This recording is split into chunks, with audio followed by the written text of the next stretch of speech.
On a quiet street in a small town, there lived a young man named Daniel. He was like many people you might know.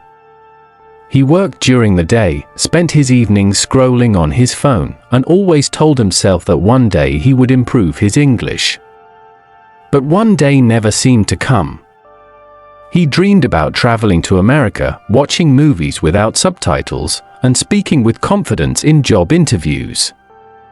Yet whenever he tried to start, he felt nervous, shy, and unsure of where to begin. One chilly morning, Daniel walked into a little cafe that had just opened on the corner.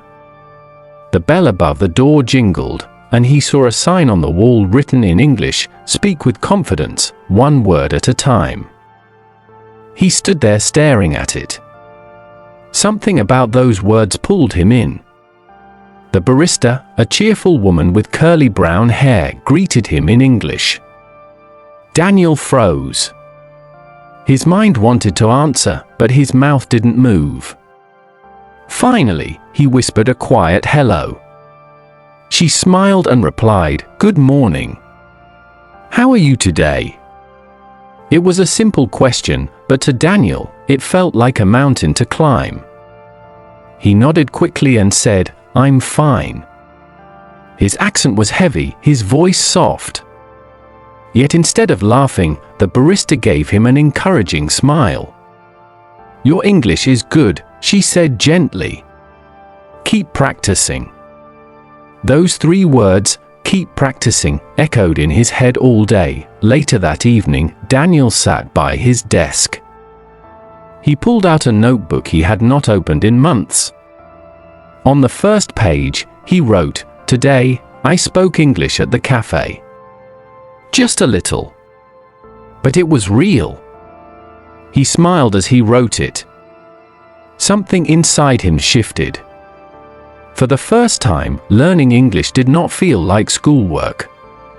It felt alive. As the weeks passed, Daniel returned to the cafe again and again. Every time he walked through the door, the barista greeted him warmly. At first, their conversations were only a few words.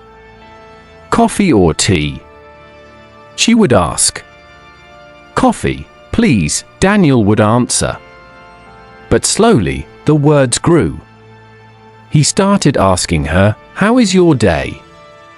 She told him little stories about the weather, about the people who came in, and even about her dog. Daniel found himself listening carefully, trying to catch every word. At night, he replayed those conversations in his mind. He practiced them aloud, pretending he was back in the cafe. He would stand in front of the mirror and repeat the phrases until they felt natural on his tongue. Some nights he laughed at his mistakes. Other nights he grew frustrated. But he never stopped.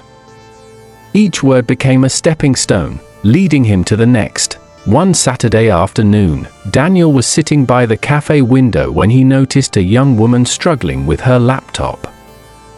She looked worried, typing quickly and sighing heavily. Finally, she closed the laptop and buried her face in her hands. Daniel hesitated, then leaned forward and asked softly, "Are you okay?" She looked up, surprised, and answered in English, "I'm trying to finish my paper, but the Wi-Fi is so slow." Daniel nodded. His heart pounded, but he forced himself to keep talking. Maybe try near the window. Signal is better here." She smiled gratefully and moved her laptop closer. For the first time, Daniel felt the thrill of using English to truly help someone. It wasn't perfect, but it was real communication. That night, Daniel wrote in his notebook again, "Today, I used English to help someone. I didn't think. I just spoke. And she understood me." He underlined the words twice. It was in that moment he realized that learning English wasn't about grammar rules or long vocabulary lists. It was about connection. About reaching out, making mistakes, and discovering that people still understood you. The next time he walked into the cafe, something remarkable happened. The barista introduced him to another regular customer. "This is Daniel," she said with a big smile. "He's practicing his English." The other customer, a friendly man with glasses, leaned forward and said, "That's great. I learned English the same way, by speaking a little every day." Daniel felt a spark of courage light up inside him. He was no longer just a learner. He was part of a conversation, part of a community, and that's where his real journey began. Weeks turned into months, and Daniel's visits to the cafe became a routine.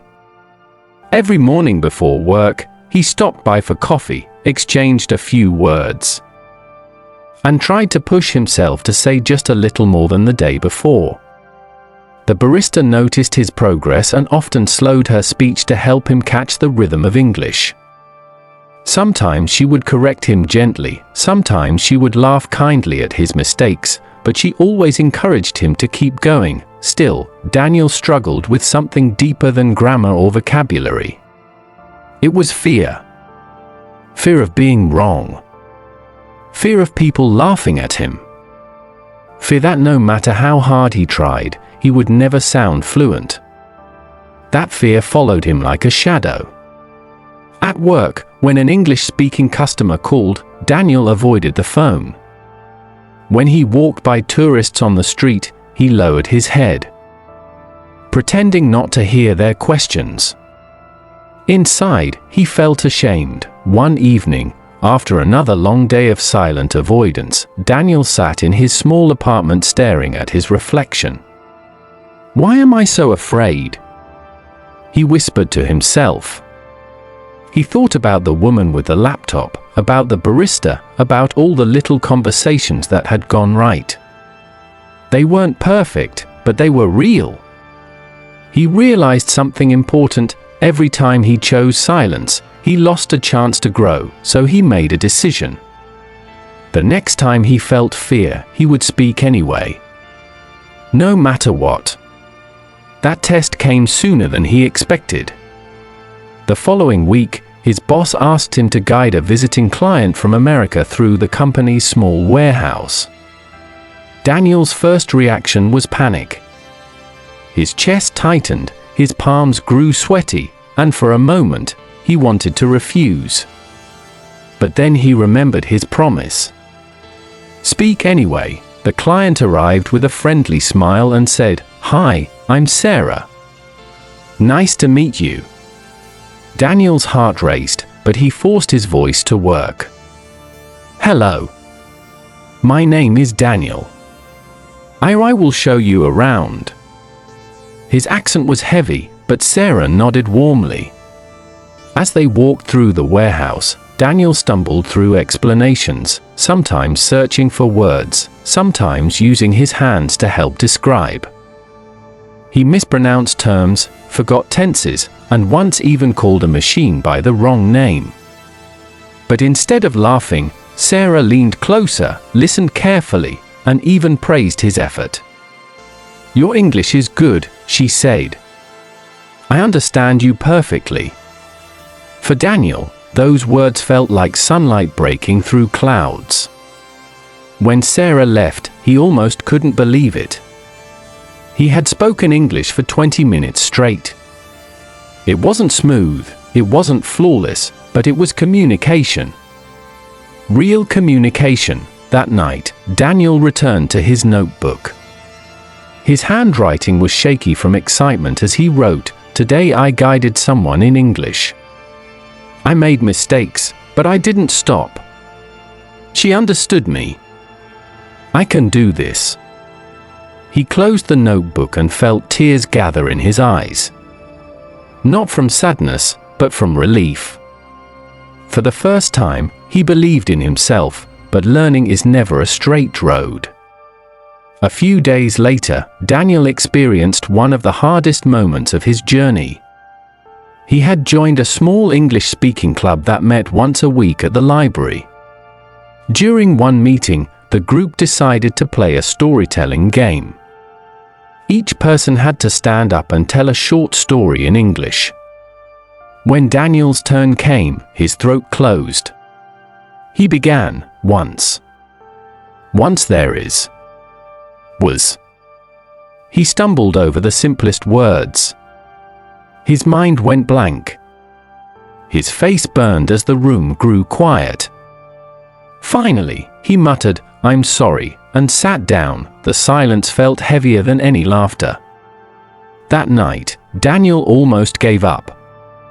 He told himself he would never speak well enough, that his English would always embarrass him.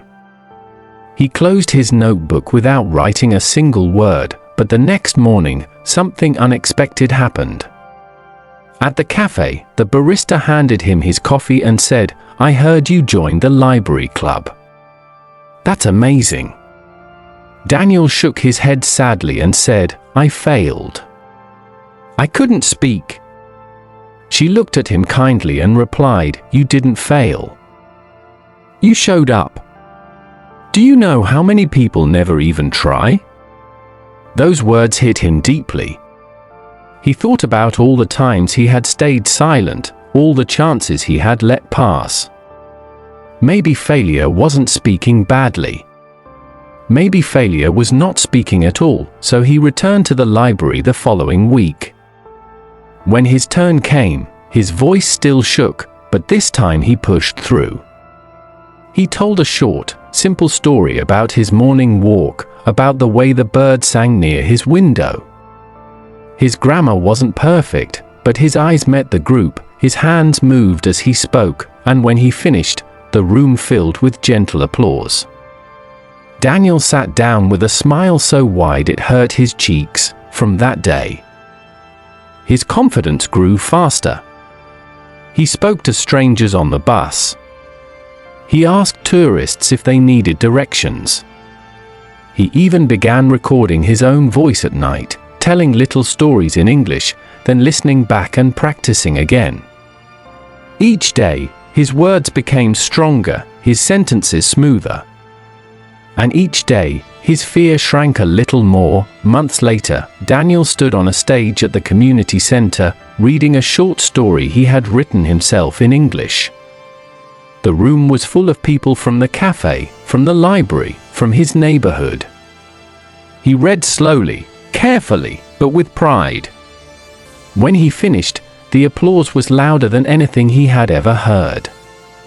Tears filled his eyes as he bowed his head. That night, when he opened his notebook, he didn't just write about the day. He wrote a promise to himself, "I will never stop learning. I will never stop speaking." English is not just a language, it is a door. And I have opened it. Daniel's journey wasn't about perfection.